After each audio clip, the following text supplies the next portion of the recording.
Good morning, everyone. You are welcome to yet another edition of Lies and Last Weekly Legal Literacy Sessions. I'm your host for the week, Dr. Sahangba, and today we'll be talking about family planning and human rights, or human rights and family planning, as the case may be. But before we delve into our discussion proper, I want to seize the opportunity to wish you all a very happy Christmas and a prosperous new year.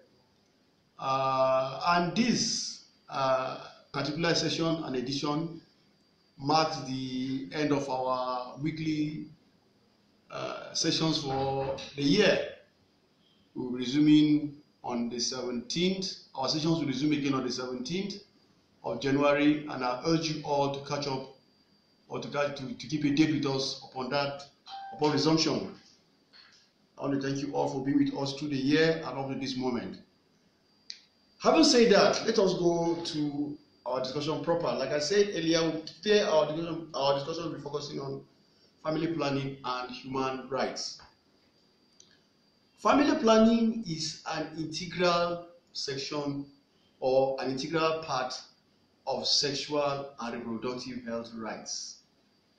It is key, it is important, and is a major part or section of sexual and reproductive health rights. You can't talk SRH without family planning. You can't talk family planning without mentioning SRH. The two are intertwined. They are together and they are one. Now, somebody will say, what is the connection between human rights and family planning? But before we begin to see the nexus between these two terms, let us begin to look at some basic definitions. Family planning is a compound word. Family on one hand and planning on the other. Family, as we know, is the smallest unit of a society made up of a man, his wife, and in some cases, children. While planning, on the other hand, is the arrangement or the sequencing of an event. So if that is what it is, so family planning now simply means the sequencing or the arrangement of running a family, which includes bearing of children, as the case might be. So family planning in this session here means a man and wife, or a couple, as the case might be, decide that we want to run our family this way regarding the bearing of children. It could be in terms of number, it could be in terms of space, it could be in terms of the frequency with which these deliveries are being made.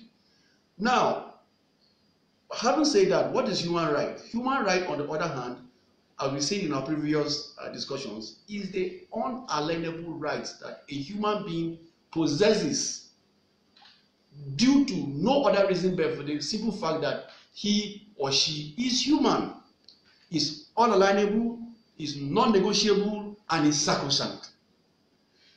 Having said that, let us go back to our family planning. Now, family planning, why family planning? Why do we even plan their families? Why will you decide I want to plan my family, or I will not plan my family? The reason why people take up family planning or otherwise is due to so many reasons. It could be health reasons, it could be economic reasons, it could be social reasons, it could be lifestyle reasons, it could be even due to maybe just values in life. So people have different reasons why they take up family planning, and they still have the same reasons why they may not choose to have family planning. Now, the family planning is something that has generated a lot of controversies, I mean, over the years. These controversies are mainly from religious or socio-cultural reasons. Religious in the sense that some religions frown at family planning. They feel couples are distorting the plan of God in their families. They believe that they believe so much that humans are tools in the hands of God. They don't have that liberty, so to speak, to choose or to decide how their family sizes, how their family sizes should be. God should decide. They believe in that. And when the moment you talk about family planning to them, they be like, you are violating my religious tenets, you are violating my religious beliefs, and they frown at it. And then some religions even go a step further to even forbid their followers from undertaking family planning. But we will come to that later. As it is, regardless of the reasons people take up family planning, it still does not underscore its importance. It still does not stop. It still does not make its importance less irrelevant. So, what are the importance of family planning? And again, due to the fact that due to the controversial issues of family planning, people are more at home with child spacing. For them, they feel that rather than tell them plan my family, tell me to space my children. But it's like saying a spade and a shovel. At the end of it all, they are both doing jobs that have to do with tilling the soil. So whether you say family spacing children or children spacing or family planning, we are still saying the same thing in two different ways. But then child spacing and family planning are a little bit different, but we'll go into that later. So family planning, like I say, is a process where a family decides that they will manage the bearing of their children in a systematic manner. There are several methods of family planning. We have the implant method, where you have things like Jadel and the rest. We have where you take pills over time, where you have other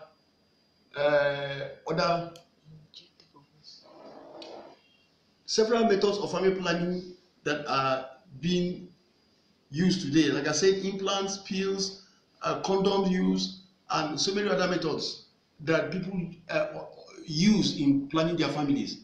And there's some even go the natural method, the Billings method, which some religious organizations are much in line with. The Billings method here simply has to do with abstinence, in line with the woman's evolution cycle.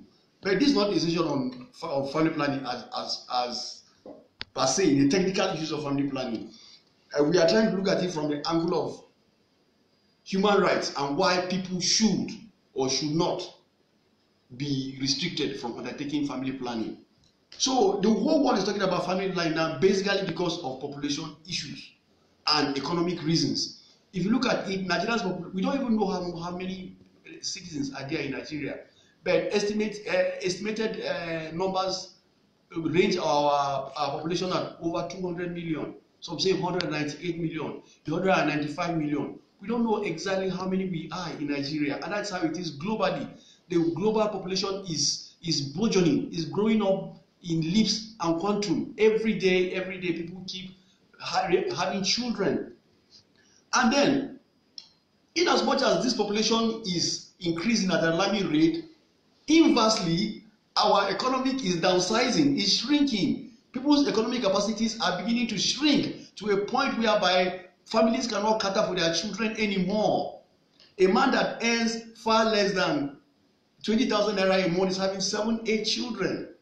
For crying out loud, how can you be able to take care of these children? And the moment you fail to take care of these children, maybe by way of education, maybe by way of healthcare, you are violating their own rights in a way, because you are responsible for their upkeep. Now, these are the issues why the world is saying, hey, I think it is better for all of us to begin to think carefully on how many children we bear and how we sequence the bearing of these children.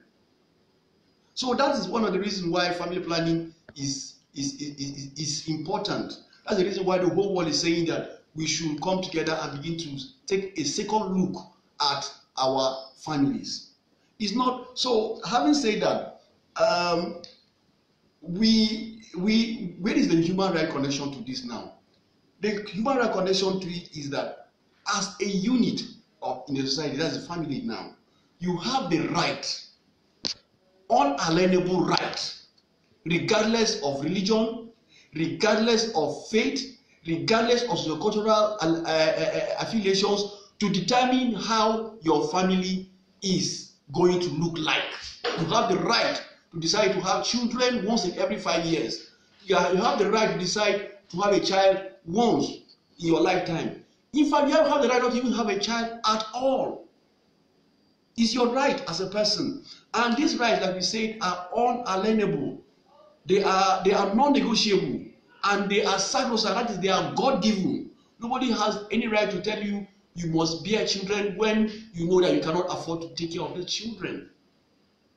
Having said that, if family planning is a human right, and every human being, as long as you are alive, have the right to determine your family, it follows therefore that government has the responsibility to make sure that people assess without any hindrance family planning at all levels of the society. But unfortunately, that situation is not quite obtainable as we speak. Take Benue State, for instance. In Benue State, according to the according to the State Ministry of Health, over 54,000 unsafe abortions occur every year. Out of these over 54,000 unsafe abortions that occur, about 24,000 or 50% of that, near 50% of that population end up in deaths, or severe injuries, or both. Now that is alarming.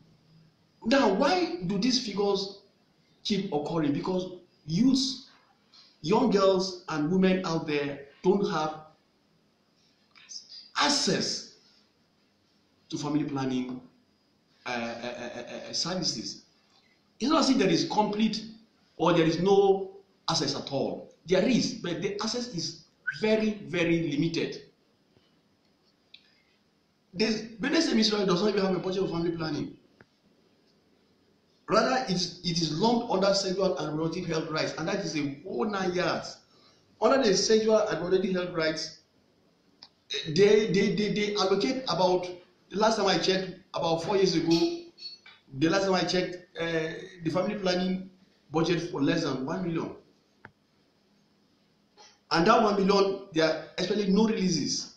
So when government does not budget, or budget very, very lowly, and then these budgets are not even released, how can the people access these services? That's one. Two, even when the products are there are issues of delivery. You go to villages where they don't even know about implants. You tell a woman, space your family. She's like, how do you want me to do it? She doesn't have access to family planning products.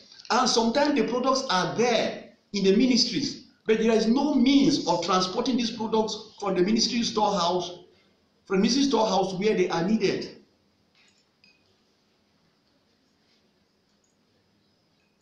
And then we have the issue of technical competence. We have cases of women who attempt to undertake family planning services or family planning, and they got their fingers burnt in the process. Why? Because the medical team or the technical people that assisted her in the process were quacks, or had little or no knowledge of how to guide these women in accessing these services. These failures arise because our government at all levels are not giving the priority attention that family planning deserves. And how do we have, and in doing that, they are violating the rights of these women to family planning. If, for instance, Mrs. A wants to have family planning because her and her husband are having too many kids too often, and she goes to the nearest clinic, and the dispensary there tells her that there are no family planning products, her rights are violated. If a young girl out there that is just growing up that wants information on family planning, and she goes to the nearest clinic and says, please tell me, how do I avoid getting pregnant? And you say she's promiscuous, you are violating her rights. If government cannot give out information as at when due to these people, especially young and adolescent girls, on how to access information, on how to protect themselves sexually, they are violating their rights. If, for instance, families cannot, if we have family planning products lying in state ministries, and then there is no transportation to take these products to where they are highly needed, and there are people out there who need these products, those people's rights are violated. So you see, you can now begin to see the connection between human rights and family planning. I have the right to determine how many kids I have, I should have. And if I go to an expert and say, hey, I need you to help me to space my kids, and then the expert tells me, well, I would have loved to help you, but sorry, mister, I don't have products in my store to help you.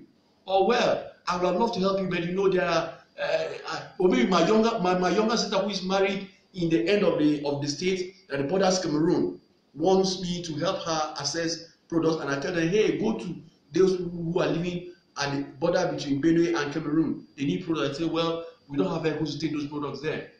You are violating the rights of those people.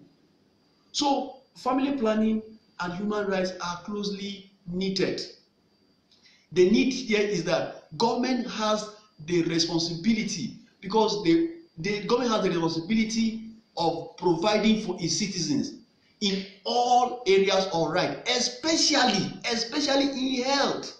in health issues. And as far as we are concerned here, family planning is an integral part of health delivery.